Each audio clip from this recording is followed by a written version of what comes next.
At our current moment, Ground Zero assumes an added weight and tragic dimension. Because 22 years after the events depicted in this film, Kashmir continues to be ravaged by violence. To watch Ground Zero a few days after the horrific attack in Pahalgam is to understand that the fearsome fault lines that run through Kashmir, the decades of generational trauma on all sides, is yet to recede.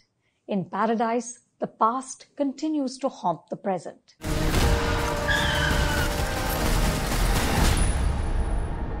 Ground Zero is too simplistic a film to grasp this complexity with any depth. Director Tejas Prabha Vijay Devskar, who has made films like Bucket List in Marathi and Chhatriwali in Hindi, opts for broad stroke beats. The film, written by Sanchit Gupta and Priyadarshi Srivastava, is about a border security force operation which was recognized as the best in the last 50 years. In 2003, BSF Commandant Narendra Nath Dhar Dubey, assisted by a few personnel, carried out a stealth attack which resulted in the death of Ghazi Baba, a top-ranking commander of Jaish-e-Mohammed in Kashmir, and the mastermind of the 2001 attack on the Indian Parliament. The operation earned the paramilitary force a dozen gallantry medals and 2 military decorations. This is a story of courage, determination, and sacrifice told from the point of view of a heroic officer, Narendra, played stoically by Emraan Hashmi.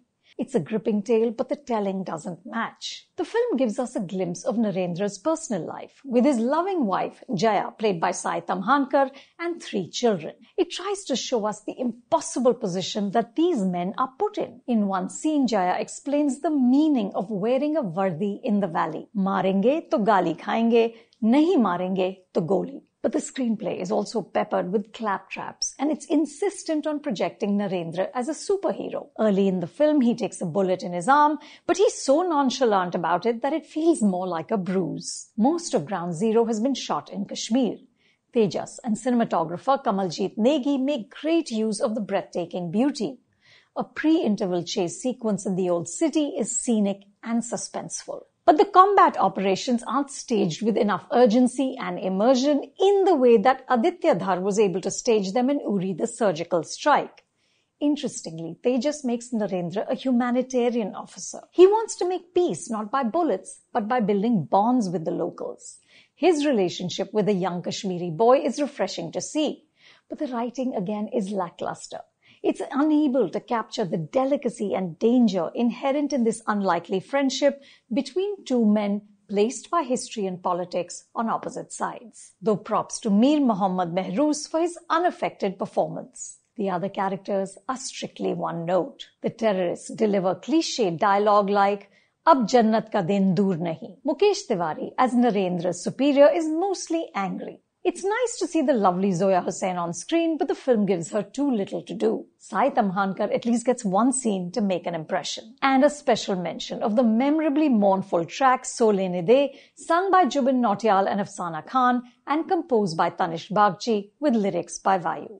Despite the rich content, Ground Zero remains middling fare. But some visuals stayed with me. Like the poetry of large looms of colored thread hanging in a street shop as Narendra chases Ghazi Baba on foot, or the heartbreak on the face of a young Kashmiri girl weeping for her dead brother. This is a war in which all sides continue to lose. Ground Zero is most potent when it portrays that. If you like this review, do subscribe to the Hollywood Reporter India.